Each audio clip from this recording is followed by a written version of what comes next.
방송에서 제공하는 투자 정보는 투자 판단에 대한 조언입니다.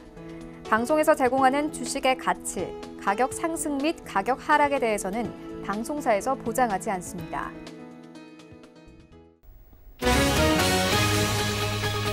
간추린 경제 뉴스입니다. 뉴욕 증시에서 주요 지수는 미국과 중국의 1단계 무역 합의 지연 우려가 부상하면서 하락했습니다. 뉴욕 증권거래소에서 다우존스 지수는 0.4%, S&P 500 지수는 0.38%, 나스닥 지수는 0.51% 하락하며 거래를 마쳤습니다. 미국 연방준비제도 수뇌부 내에서 당분간 기준금리를 동결하고 경기 흐름을 관망해야 한다는 폭넓은 공감대가 이뤄진 것으로 나타났습니다. 현지 시간 20일 공개된 연준의 지난 10월 FOMC 의사록에 따르면 대부분의 위원들은 기존의 통화 정책으로 완만한 성장을 뒷받침하기 충분하다는 입장을 밝혔습니다. 스티브 비건 국무부 부장관 지명자는 현지 시간 20일 외교의 창이 여전히 열려 있다고 재차 강조하며 궁극적으로 선택을 해야 하는 건 북한이라고 말했습니다. 이는 미국이 한미 연합 공중훈련을 연기하며 대화 재개를 손짓하는 데 대해 북한의 전향적인 반응을 촉구하는 차원으로 해석됩니다. 한국금융지주는 금융위원회 승인에 따라 카카오뱅크 지분 16%는 카카오에, 29%는 자회사인 한국투자밸류 자산운용에 양도할 계획이라고 밝혔습니다. 이에 따라 카카오는 인터넷 전문은행 특례법에 따라 은행의 최대 주주가 되는 첫 산업자본이 됩니다.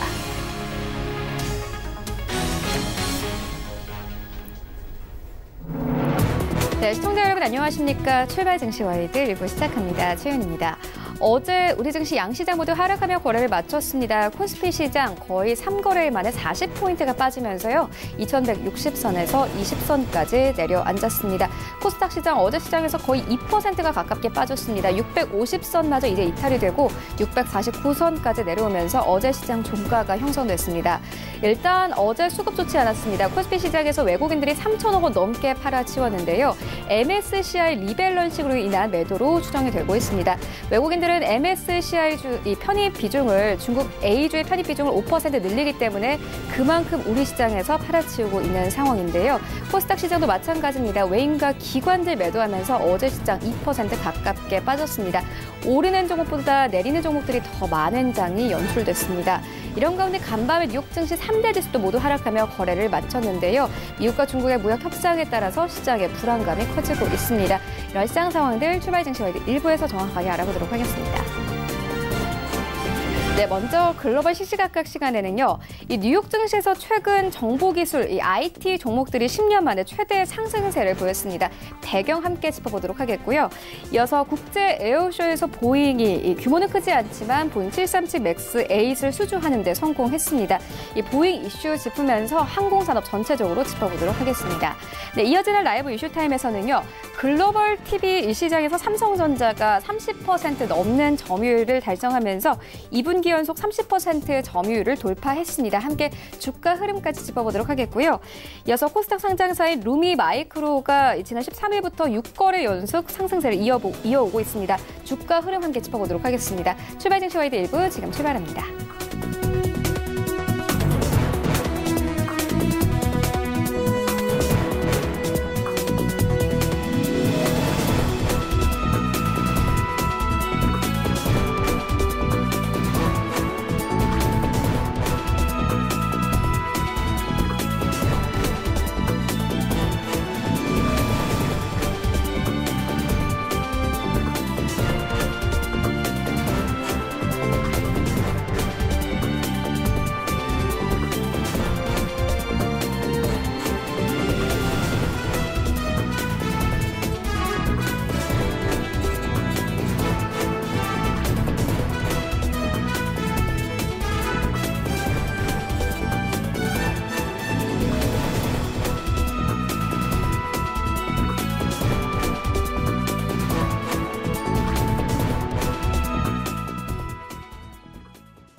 네, 시장의 중심이 되는 이슈를 꼼꼼하게 체크합니다. 글로벌 시시각각 시간인데요. 헌터스 경제연구소 김진석 소장 모셨습니다. 안녕하십니까? 안녕하세요. 네, 먼저 간밤의 시장 상황부터 짚고 가도록 하겠습니다. 뉴욕 증시 3대 지수 모두 하락하며 거래를 마쳤습니다. 시작은 좋았습니다. 일단 연말 쇼핑 시즌에 대한 기대로 3대 지수가 모두 보합권에서 출발을 했지만요.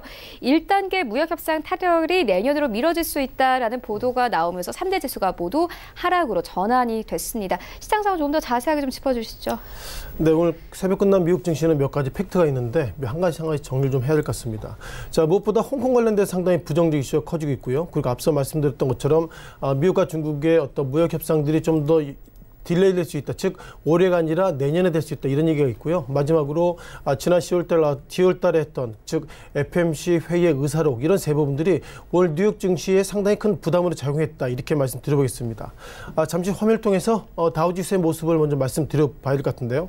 자, 눈에 띄는 것들은 이틀 전 같은 경우에는 다우지수가 신고가 모습 기록되고 있는데요. 어제 오늘 합쳐서 즉 어저께 장중에 200포인트 이상 하락하는 등 전반적으로 미국 3대 지수가 약세 모습 기록했다. 이렇게 정리가 될 필요는 같습니다. 자, 3대 지수가 오늘 약세 모습 기록했다는 것은 그만큼 지난 이틀 전, 즉 화면에 보시는 것처럼 다우지수가 지난 11월 19일 날, 즉 28,090포인트 이후부터 상당히 그 급등에 대한 피로감입니다. 이렇게 보시는 것이 좀 맞겠다. 이렇게 보겠고요. 또한 이슈가 있었던 S&P 500 지수도 다우지수만큼 크지 않지만 즉 이틀 전에 3,100선부터 소폭이나 밀렸다. 이렇게 말씀드려보겠습니다. 그럼 여기서 우리가 이슈가 되고 있는 것은 왜 이렇게 미국의 3대 지수가 약세 모습 기록했을까? 이런 모습을 가지고 있는데요.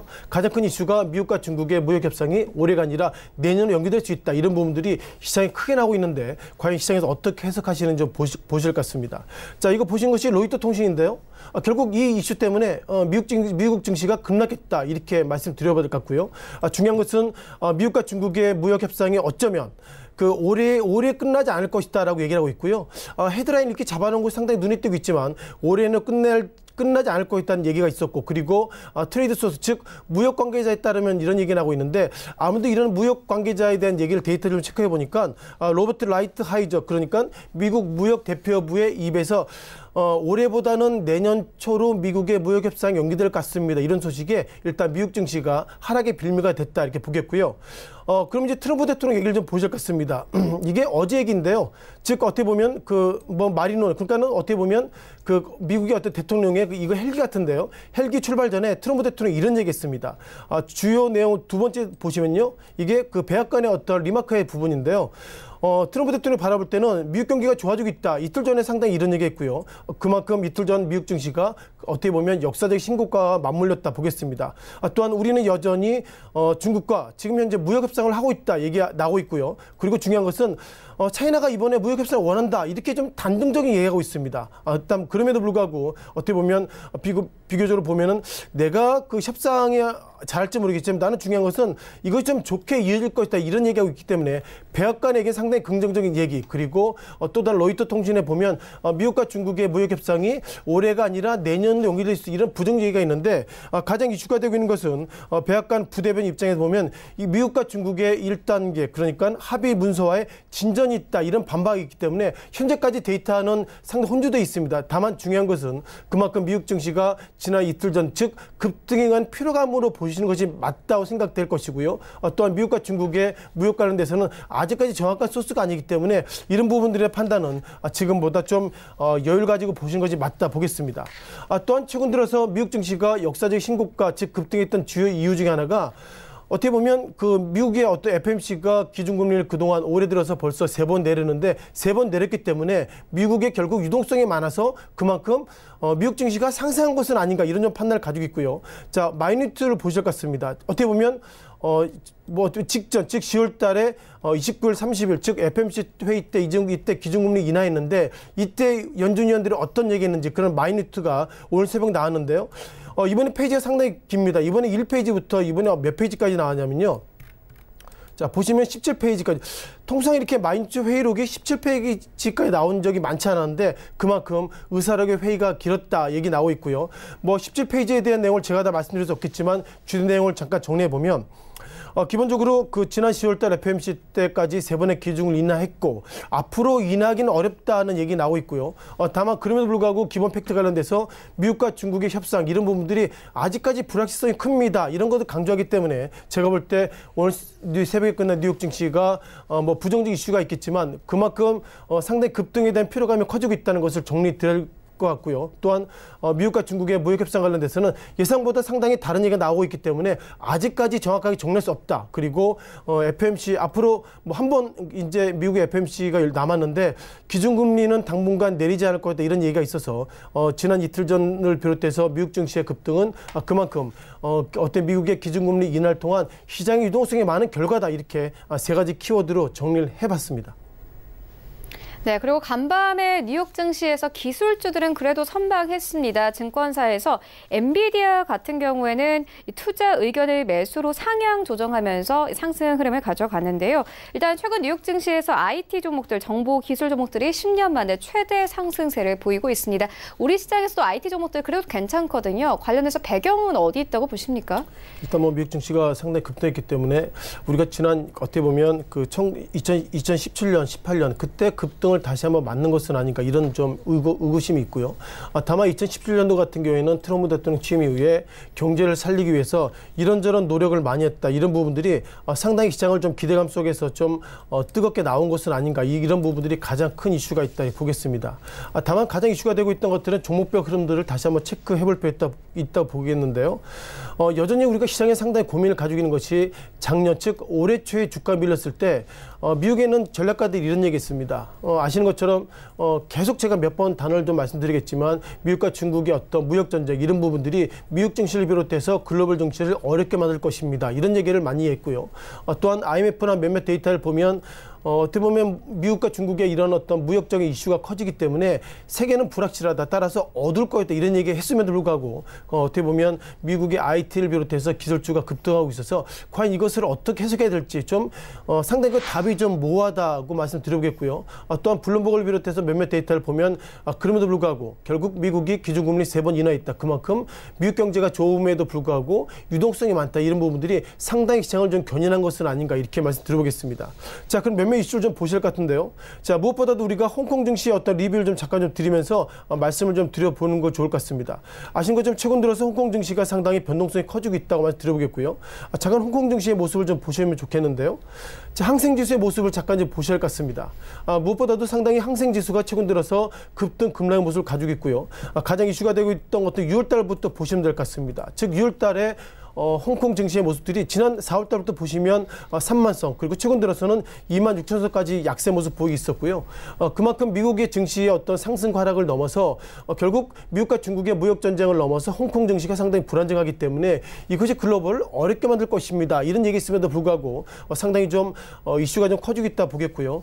눈에 띄는 것들은 어저께 같은 경우에는 우리가 홍콩 그 모 대학이죠. 홍콩 대학을 이제 어떻게 보면 홍콩 그 경찰이 진입하고 그럼에도 불구하고 예상보다 어저께 그렇게 이슈가 커졌음에도 불구하고 홍콩 증시가 약세의 모습보다 상승의 모습을 가지고 왔다. 이런 것을 보면 상당히 증시에 대한 모습이 정치적인 모습과 상당히 맞물리고 있다. 이런 부분들을 먼저 말씀드리면서 글로벌 이슈가 하나씩 불확실성은 해소되고 있다. 이렇게 말씀드리겠습니다.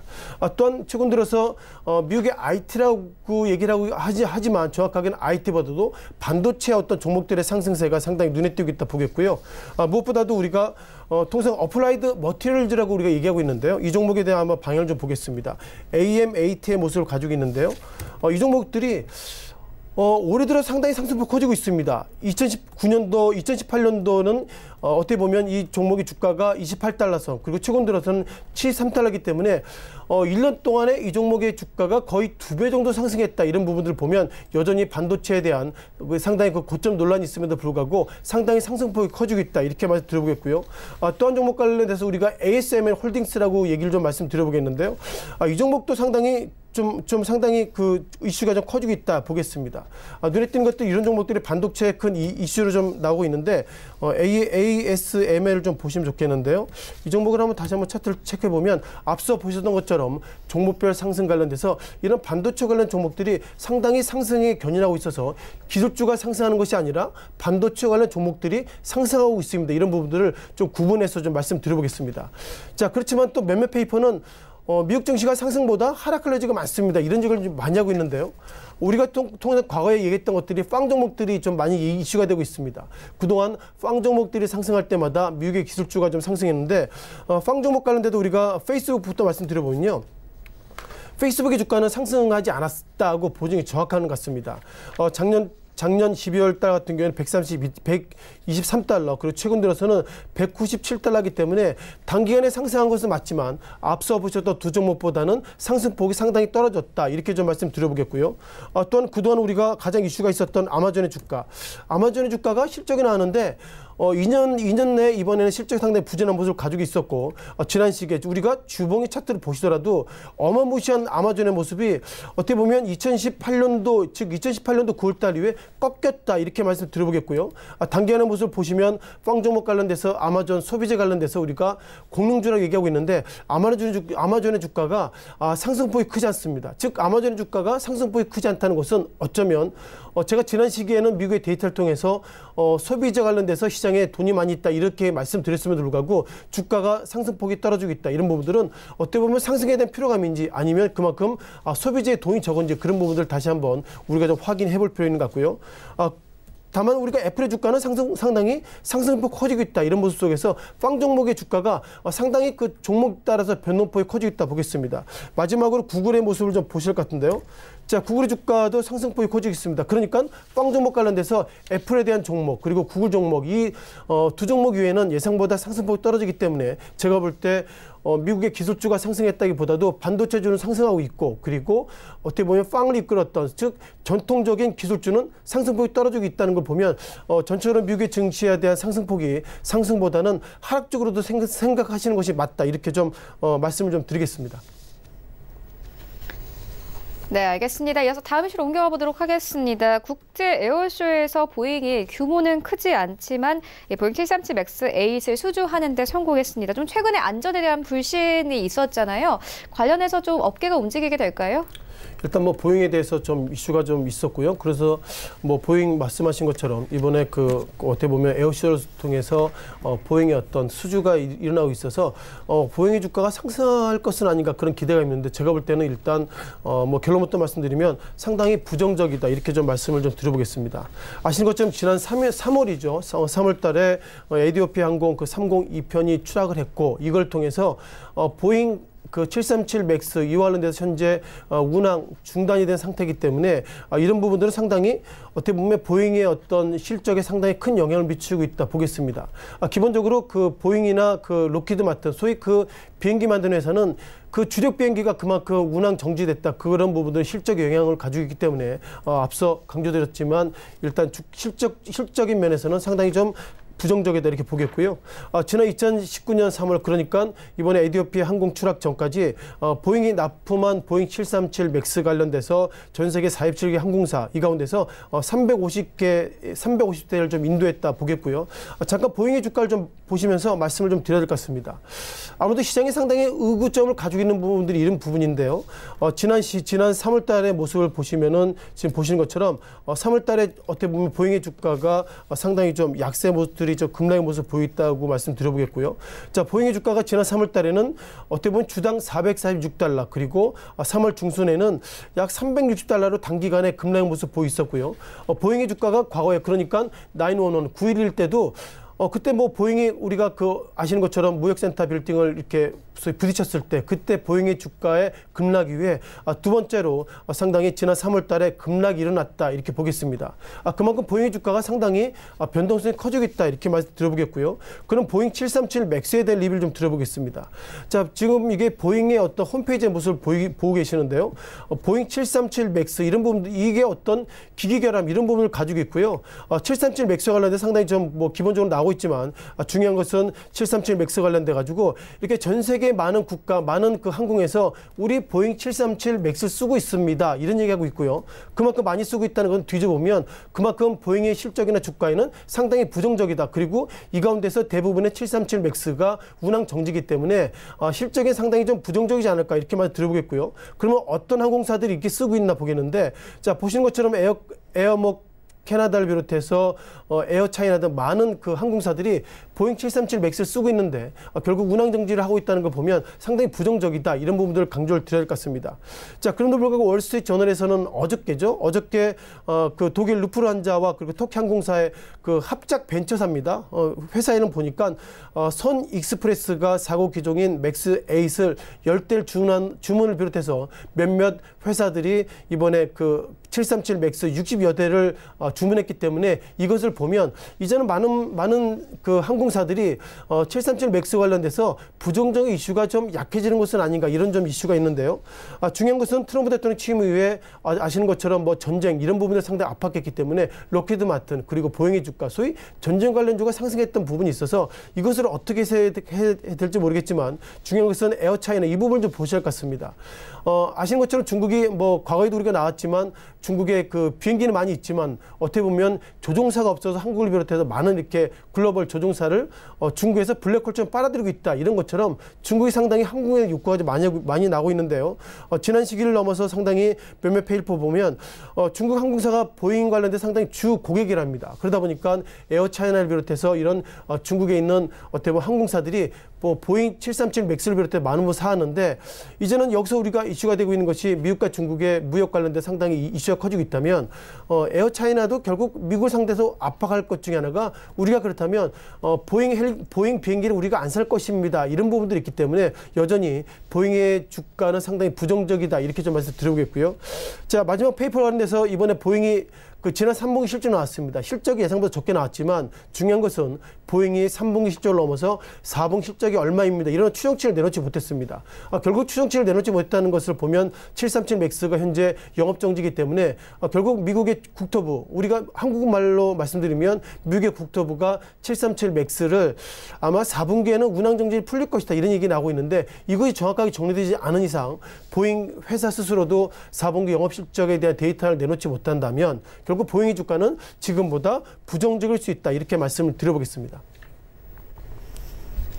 네, 그리고 저희가 방송 중에 속보를 좀 전해드리기도 했는데요. 블룸버그 통신 측에서 이 트럼프 대통령도 홍콩 인권법에 서명할 것이다. 이렇게 좀 예측을 하는 보도를 내놓았습니다. 이와 관련해서 좀 중국 측에서는 간밤에 입장을 표명을 하기도 했어요. 내정 간섭이다, 국제법 위반이다 이렇게 하면서 규탄을 그렇죠. 했거든요. 네. 이게 결국엔 또 미국과 중국의 무역 분쟁으로까지 이어질 수 있는 사안이기 때문에 좀 심각해 보입니다. 어떻게 보십니까? 일단 오늘 뭐 3대 지수가 미국 증시가 하락했던 것 중에 하나가 이 이유다 이렇게 나오고 있고요. 네. 아시는 것처럼 기본적으로 중국의 시진핑 주석은 어떻게 보면 중국몽 그리고 중국의 자주국방 이런 부분을 상당히 강조하고 있는데 홍콩 관련된 상당히 좀 강하게 나오고 있다 보겠고요. 어제 몇몇 TV를 좀 보면 어떻게 보면 홍콩 20대 그 어떻게 보면 이제 거의 다 진압됐답니다. 그 가운데서 그 시위대 관련돼서 20대에서 그 자본 213명 관련돼서는 최고 10년까지 가능한 폭동 혐의로 기소하겠다 이런 얘기가 나오고 있고 미국 상원에서는 이번에 홍콩 인권법을 통과했는데요. 홍콩 인권법의 의미가 큽니다. 왜냐하면 결국 이제 홍콩 관련돼서 인권을 탄압했던 그런 사람들은 미국의 비자를 내주지 않겠다는 것이고 그리고 홍콩 테러 이런 부분 관련돼서 결국 수출을 금지한다는 것. 마지막으로 홍콩이 그만큼 미국 입장에 보면 금융 스탠스 이런 쪽에 상당히 프레임을 받았는데 그런 프레임을 없애겠다 이런 얘기 나오고 있고요. 따라서 이제는 미국과 중국의 무역 이슈를 넘어서 결국 중국 입장에서 보면 미국을 향해서 우리의 국격, 우리의 어떤 내정 간섭하지 말라 이런 얘기하고 있고 트럼프 대통령은 그럼에도 불구하고 홍콩의 인권 관련된 상당히 이렇게 나간다면 우리는 무역 협상을 지금보다 연기할 수 있다 이런 얘기 나오고 있어서 제가 볼 때 이런 부분들이 결국 이제는 중국의 자존심을 건드린 것이기 때문에 이제는 협상에 대한 부분이 아닙니다. 고관세 이런 부분이 아니라 중국의 감정을 건드렸다 이런 부분이 있다는 거 보면 몇몇 페이퍼의 의견처럼 올해보다 무역 합의가 내년으로 넘기는 것이 기정사실화되고 있다라고 말씀을 좀 드려보겠습니다. 네, 그렇다면 뭐 오늘 우리 시장에서 좀 악재로 작용할 가능성이 크겠죠? 일단 몇 가지 좀 체크해야 할 것 같은데요. 아시는 것처럼 어제 끝난 국내 증시가 하락했던 이유가 결국 미국과 중국의 무역 협상이 올해보다 내년 연기될 수 있다는 것이고요. 그 이면에는 결국 홍콩 인권법이 작용하고 있기 때문에 이런 부분을 보면 국내 증시도 그렇게 자유로울 수 없다 보겠습니다. 아시는 것처럼 미국과 중국이 한국 입장에 보면 수출 1위, 수출 2위인데 우리 입장에서 보면 미국보다 중국이 상당히 이슈가 커지고 있고요. 그리고 몇몇 페이퍼를 보면 한국의 대학에서 대학 대자보에 보면 홍콩 관련된 상당히 지지하고 있고 또한 한국에 있는 있는 중국 유학생은 또 반대 얘기가 나오고 있기 때문에 네. 과거 사드 배치처럼 이것이 또 다른 중국과 한국의 갈등으로 갈 수 있는 구간이 있기 때문에 한국이 상당히 낀 형국이다. 그런 부분을 보면 그렇게 전청의 틀거리는 좋지 않다라고 생각을 하고 있습니다. 네, 알겠습니다. 지금까지 헌터스 경제연구소 김진석 소장과 함께했습니다. 고맙습니다. 고맙습니다.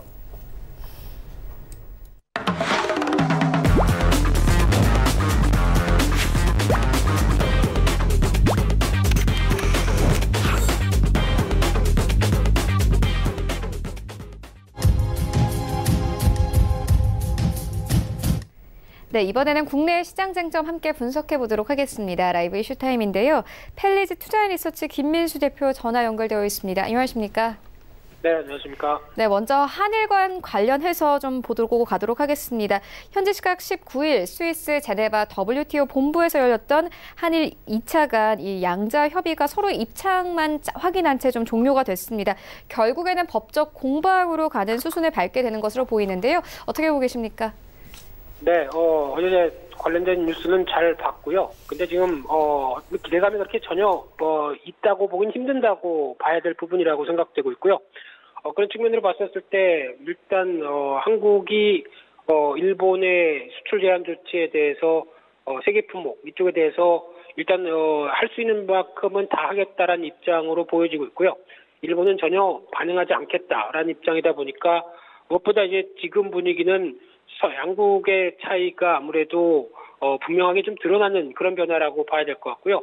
그런 쪽으로 봤을 때 1차 협의 그냥 입장 차이, 2차도 마찬가지로 입장 차이, 왜 열렸는지 모르겠습니다. 그만큼 지금 분위기로 보게 되면은 아직 뚜렷하게 정치적인 입장에 대한 논리가 분명한 만큼 그에 따라서 일단 요지부동하겠다라는 차원으로 바라봐야 될 것 같고요. 하지만 이제 WTO에서 어떤 식으로 해석하느냐, 특히 자유무역 관련된 쪽에 초점을 맞췄었을 때 어떤 부분들이 조금 더 불리하게 작용하느냐라고 하게 되면 솔직히 이제 여러 가지 해석은 가능하겠지만은 객관적인 논리로 봤었을 때 일본이 떨어진다는 것은 다 아는 사실입니다. 그런데 그럼에도 불구하고 일단은 이번에 수출 제한 조치가 가했던 가장 큰 요인 중에 하나는 그래도 한국에 대해서 어느 정도 견제 조치, 그래서 마음에 안 든다. 그러니까 우리가 이끄는 대로 가야겠다라는 관점 쪽에서 시행한 만큼 아마 WTO 위반 조치가 WTO 조치가 결정이 된다고 하더라도 크게 당장은 변할 가능성이 없다고 봐야 될 것 같고요.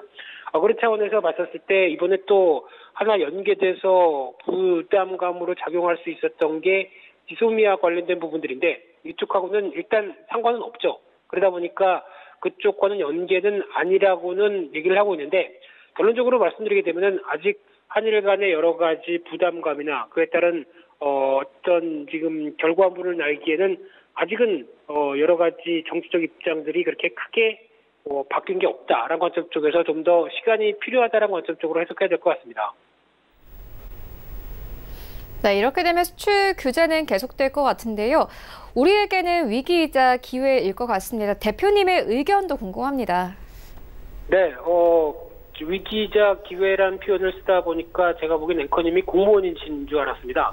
네, 지금 정부는 계속 그쪽에 대해서 강조를 하면서 뭔가 하여튼 그렇게 나왔었을 때 우리는 가만히 손 놓고 있지 않겠다라는 쪽에 대한 여러 가지 부분들이 상당히 많은 부분들이죠. 그래서 그에 따라서 노력과 이제 여러 가지 흐름을 가져가고 있는 상황들인데, 그래서 어제도 보게 되면은 제2차 소재 부품 장비 경쟁력위원회를 또 개최를 했죠. 그래서 경제부총리가 참여를 한 가운데 4개 상생 협력 사업을 승인하고 거기다가 이제 국내 수요의 최대 60%까지 생산 효과를 가져가겠다라는 쪽으로 보여지고 있는데, 그러다 보니까 이제 4개 협력 사업에 대해서도 많이 얘기가 나오는 부분들이고요.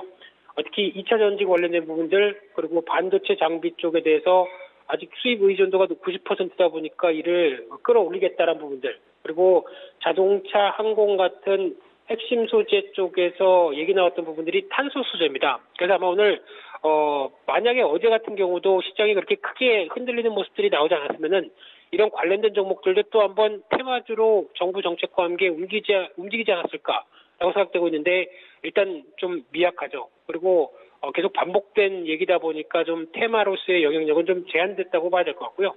게다가 또 하나 계속 전량 수입 중인 전자부품 핵심 소재 기술 개발하고 공급하고 이런 쪽으로 나오는데, 그러다 보니까 정부가 노리는 부분들은 일단 그냥 육성만 하는 게 아니라 이를 통해서 산업적인 변화와 경제 효과까지 이끌겠다. 이런 쪽에 대한 관심이 높은 상황들이죠. 그래서 5년간 중소기업 투자에 대해서 1,800억, 고용 한 330명은 좀 약한 수준이긴 하지만은 이런 식으로 고용 확대와 경제 유발 효과까지 같이 이어지겠다라는 부분들로 보여지고 있고요.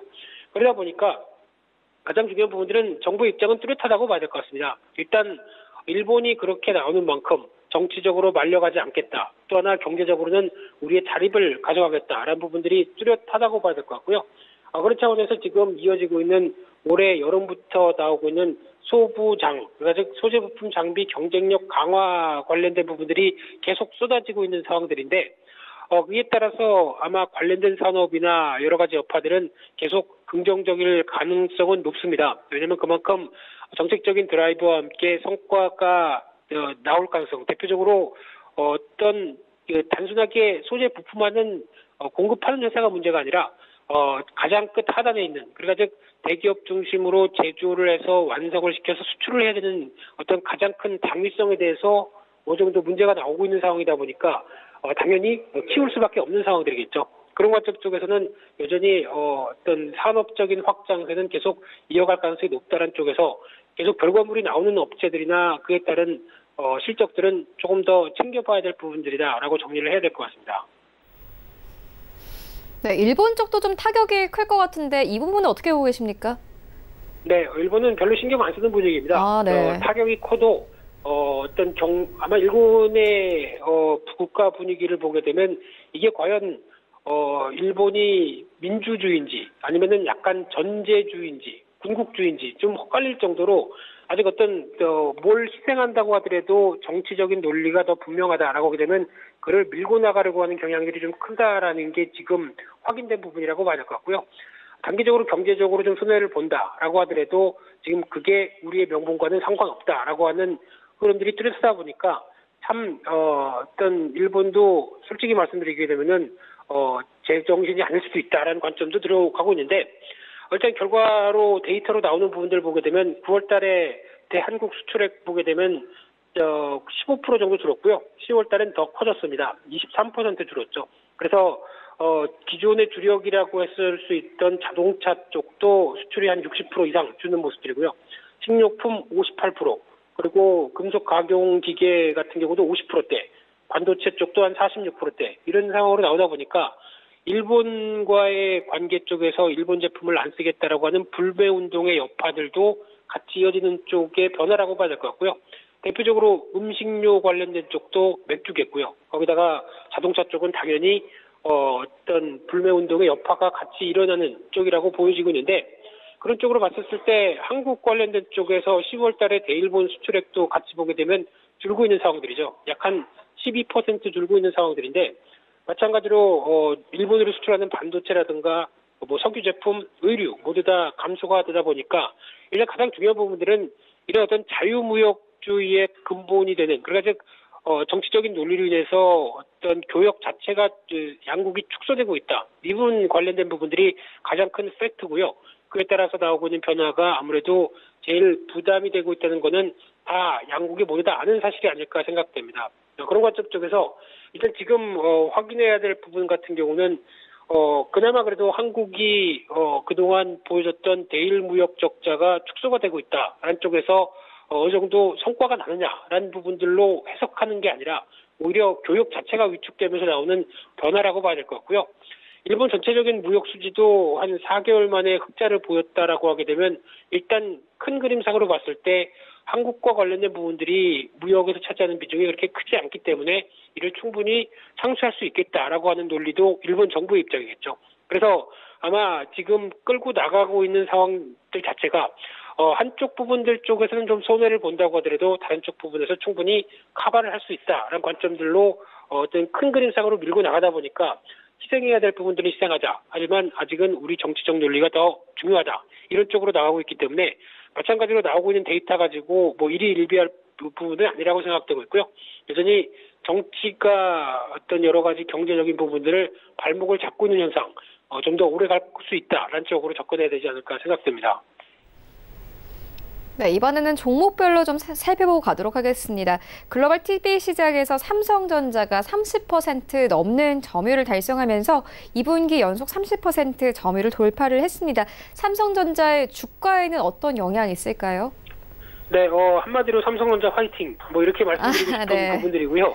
네, 근데 이제 중요한 상황들로 봤었을 때, 일단, 지금 나온 3분기 시장 조사업체 IHS 마켓에서 볼 수 있는 부분으로 보게 되면, 국적별 출하량은 중국이 1위입니다. 33%고 한국이 31%고 2위. 이런 쪽으로 봤을 때 중국에 밀리는 게 아니냐. 이걸 가지고 좋아해야 될 수치냐라고 바라볼 수 있는 부분들인데 개인적으로는 좋아할 수도 있다고 봐야 될 것 같습니다. 왜냐하면 아직까지 중국은 출하량 자체에서만 무게를 두게 되면 LCD에 대한 비중이 상당히 많죠. 근데 지금 LCD가 돈이 될까요? 돈이 죄송합니다. 안 된다고 봐야 되겠죠. 그런 상황 쪽에서 무조건 어떤 밀어내기 식으로만 좀 나가고 있고 중국 정부의 보조금만 타내고 있는 상황이다라고 하기 봤을 때 그러면 더 중요한 게 매출 기준이겠죠. 매출 기준으로 보게 되면 한국이 46%대, 중국이 23%대 못 따라옵니다. 일본은 저 밑에 17%대고요. 그런 쪽으로 봤을 때 브랜드별로 보게 되면 삼성전자 점유율이 말씀하셨듯이 2분기 연속 30%대, LG전자가 15%대, 두 회사를 합치면은 45%다 보니까 거의 절반 정도를 다 차지하고 있다는 쪽에서 한국 TV의 위상이 또 나오는 부분이라고 봐야 될 것 같고요. 그런 쪽으로 봤을 때 삼성에서는 이제 프리미엄 제품인 QLED TV 판매가 증가하고 있고 75인치형 이상 시장과 2,500달러죠. 이상 시장에 모두 점유율 50%대로 1위를 하고 있다라는 쪽이 가장 긍정적인 부분이라고 봐야 될 것 같고요. 그만큼 비싼 시장에서 좀 더 고부가 가치다 보니까 여기서 잘 팔면은 오히려 LCD 100대 파는 것보다 훨씬 더 많은 수익을 올릴 수 있다. 그런 관점 쪽으로 봤을 때 가장 눈에 띄는 부분이라고 보여지고 있는데 또는 이제 프리미엄 TV 시장에서 약간 좀 변화가 나오고 있습니다. 특히 작년 같은 경우는 QLED나 OLED가 거의 비슷한 쪽으로 보여졌는데 쉽게 말씀드리면 QLED는 삼성, OLED는 LG죠.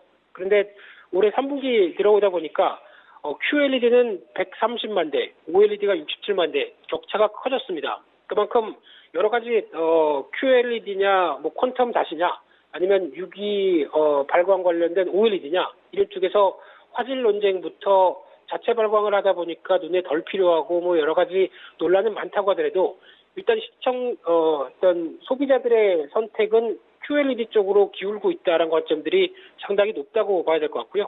그러다 보니까 QLED 쪽에서 TV 쪽도 이제 삼성전자가 점점 더 확장세가 이어가고 있는 가운데 OLED TV 쪽은 LG전자가 약간 좀 고전한다기보다 기존에 있던 점유율이 약간씩 떨어지는 분위기고 그래서 한 50%대가 LG전자가 안 되는 상황들이죠. 게다가 소니나 파나소닉이 그 뒤를 약간씩 좀 더 장식하고 있는 상황이라고 보여지고 있는데 게다가 지금 더 뜨는 분야는 8K라고 하는 좀 더 화질과 여러 가지 부분들이 좀 더 고해상도 쪽에서의 시장 변화라고 보게 되면 이쪽은 다음 어떤 치열한 영역 쪽으로 보여지고 있는데 여기서는 삼성전자가 점유율이 87%가 넘어갑니다. 그런 상황이라고 하게 되면 8K 쪽에서 다음 시장에 대한 점유율은 또 삼성전자가 압도적이다라는 쪽으로 봤을 때 여전히 프리미엄급 쪽에서는 상당히 국내 업체들이 잘하고 있다라고 볼 수 있는데 그러다 보니까 신경전이 벌어지고 있죠.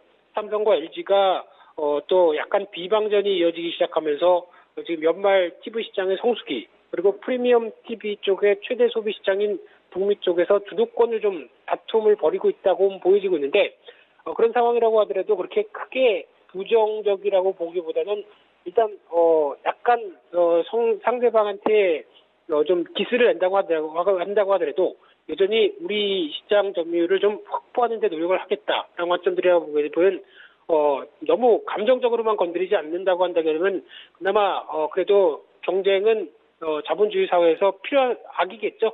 그런 관점으로 봤었을 때 결론적으로 보게 되면은 여전히 LCD로 인해서 디스플레이 쪽이 많이 힘들다고 한다고 하더라도 지금 시장의 관심은 다음 부분, 그러니까 LED 관련된 쪽에 여러 가지 변화와 다음 흐름들로 주도를 가고 있다라고 하게 되면 지금 시장에 대한 분위기는 아마 내년부터는 더 이 OLED 관련된 쪽에 대한 격화된 모습들이 나올 가능성이 높다라는 쪽에서 그래도 투자와 관련된 쪽으로 보게 되면 OLED 관련된 쪽에 이어지고 있는 어떤 장비 부품종 이쪽은 계속 기회 요인이라고 봐야 되겠죠. 그런 쪽에서 계속 관심은 필요하다 이렇게 봐야 될 것 같습니다.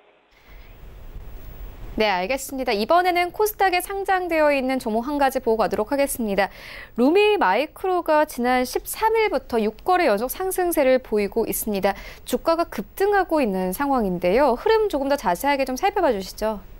네, 딱 두 배 났네요. 저점 대비해서 지금 최근 들어서 주가가 올라가는 걸 보다 보니까 두 배가 났는데, 그런 관점 쪽에서 일단 핵심적인 회사가 떠오르는 게 비보존이죠. 이 회사 같은 경우 비마약성 진통제를 개발을 하면서 미국 임상 3상 결과를 기다린다라는 관점 쪽에서 KOTC라고 하는 자본시장 쪽에서 시가총액이 1조 7천억까지 가고 있는 참 무지막지하게 큰 회사입니다. 그런데 이 비보존과 이 볼티아라고 하는 그래서 특히 비보존 대표가 또 지분이 90%를 갖고 있다 보니까 그냥 비보존이라고 봐야 되겠죠. 이 비보존이 지금 350억 정도의 유상증자를 참여를 하면서 루미마이크로의 최대 주주가 될 걸로 보여지고 있는데 그러다 보니까 루미마이크로도 마찬가지로 같이 발맞춰서 한 300억 정도 시비를 발행을 해서 의약품 개발 투자자금 조달을 위해서 이를 발행했다라고 얘기를 하고 있죠. 그러다 보니까 루미마이크로가 일단 비보존의 우회 상장 창구로 나올 가능성이 높지 않을까라고 바라봤는데 여러 가지 규정이나 흐름들을 봤을 때는 그럴 가능성은 좀 적은 것 같고요. 오히려 상장사를 통해서 이제 이런 시비 발행이나 그러니까 즉 비보존 같은 경우는 지금 기조를 보게 되면 신약 개발 업체다 보니까 연구 개발 자금이 많이 필요합니다. 그런데 이를 루미마이크로를 통해서 그의 창구 역할로 할 가능성이 더 높지 않을까라고 봐야 될 것 같고요. 아마 우회 상장은 한다고 하더라도 코스닥 규정상 보게 되면 적어도 1년이 이어질 걸로 보여지고 있고요. 특히 합병이나 우회 상장은 1년 동안은 불가능합니다. 그런 상황이다 보니까 아무래도 지금 관점 쪽에서는 비보존을 좀 더 잘 키워서 이를 직상장하는 쪽으로 그러니까 즉 지난번에 상장 시도를 했다가 좀 실패를 했었죠. 그러다 보니까 잘 키워가는 방향 쪽으로 나오는 부분으로 봐야 될 것 같은데 그러다 보니까 또 비보존의 최대 주주인 텔콘 RF제약도 같이 부각을 받고 있는 상황들이죠. 그래서 이런 여러 가지 일련의 흐름들을 봤었을 때 또 신약 개발과 관련된 기대감이 높은 대표적인 종목이고 그에 따른 연관된 종목이다라고 볼 수 있는데 여기서 하나 또 중요한 거는 저희가 쉽게 얘기하면은 성공하느냐 여부죠. 지난번에도 코스닥의 여러 가지 바이오 종목들이 성공과 실패 쪽에서 주가의 급등락이 엇갈렸다라고 하게 되면 지금은 이제 단순하게 기대감입니다. 그래서 임상 3상에 대한 결과가 좋게 나올 것이다라는 기대감과 그에 따른 부분들로 채워진 종목의 흐름이라고 봐야 될 것 같은데 그렇게 되면 저희가 할 수 있는 것은 딱 하나밖에 없습니다. 그냥 그럴 가능성이 높아지면서 기대감이 높다 보니까 매매하는 정도 그리고 뭐 단타 치는 정도라고 봐야 될 것 같지 이거를 통해서 또 비보존에 대한 여러 가지 또 흐름을 찾아보고 대응하면서 이거 진짜 될만한 회사다 라는 쪽에서 강하게 베팅하기도 힘든 부분들이죠. 그렇기 때문에 아마 그렇게 정보나 여러 가지 흐름들 쪽에서 취약한 저희 개인들이 할 수 있는 입장은 그냥 위험 관리하면서 매매하는 정도로만 보셔야지 여기가 또 하나의 HLB, 또 하나의 셀트리온급 정도까지 생각하면서 대응하기는 저는 아직도 이에 대해서는 좀 불확실성이 많다. 이렇게 정리해서 말씀드리겠습니다. 네, 알겠습니다. 지금까지 펠리즈 투자인리서치 김민수 대표와 함께했습니다. 고맙습니다. 네, 감사합니다. 네, 1부는 여기서 모두 마치도록 하고요. 잠시 후 2부에서는 전문가들과 함께하는 종목 라이브쇼, 라이브 매매 타임이 이어집니다. 여기에 더해서 오늘 일장에서 이슈몰이라고 있는 특징주까지 꼼꼼하게 살펴봐 드리겠습니다. 채널 고정해 주시고요. 저희는 잠시 후 2부로 다시 찾아오도록 하겠습니다.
방송에서 제공하는 투자 정보는 투자 판단에 대한 조언입니다.